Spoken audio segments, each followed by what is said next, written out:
Баршаңызға сәлем. Бүгін сіздерге манный кашадан жұмсақ әрі дәмді болып пісетін пирогтың рецебін ұсынамын. Каналды қолдап, тіркеліп, видеоға лайк басуды ұмытпаңыздар.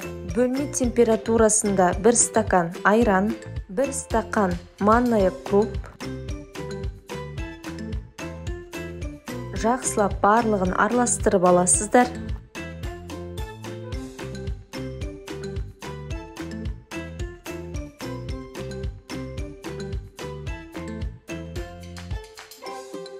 Бір-екі сағаттай бетін жауып бөлек алып қоясыздар. Бөлек ыдысқа 3 жұмыртқа саламыз.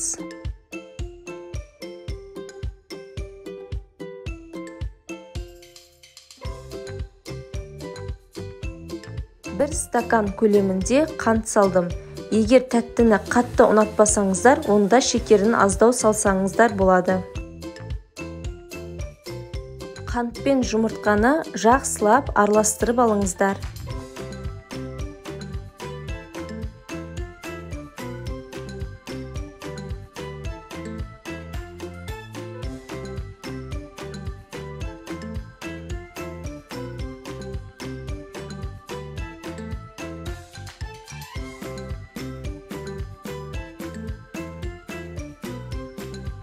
Ерген сары майды ішіне құйып жібересіздер.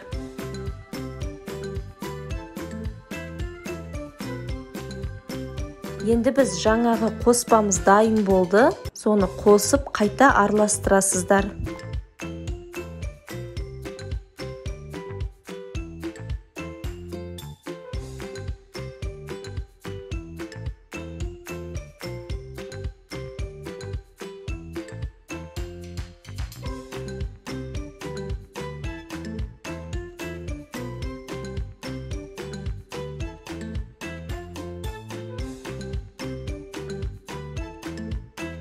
Барлық қоспаны жақсылап араластырып алдық. Енді онды илектен өткізіп, бірақ араластырамыз.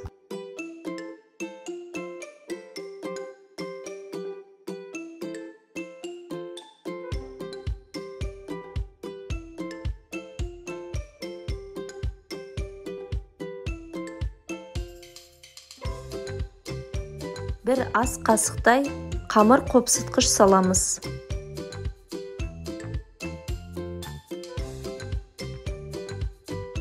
Пирогтың асты жабысып қалмау үшін пергамент қағазын табаға қоямыз. Одан кейін барып, пирогтың сұйықтығын құятын боламыз.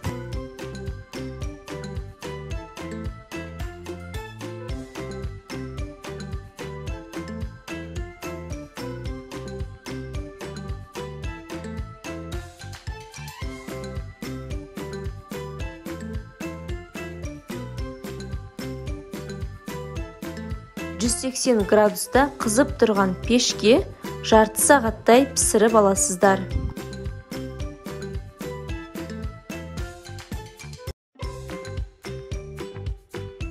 Манная круптан мінеки біздің пирогымыз дайын болды. Жұмсақ әрі дәмді болып шыққан.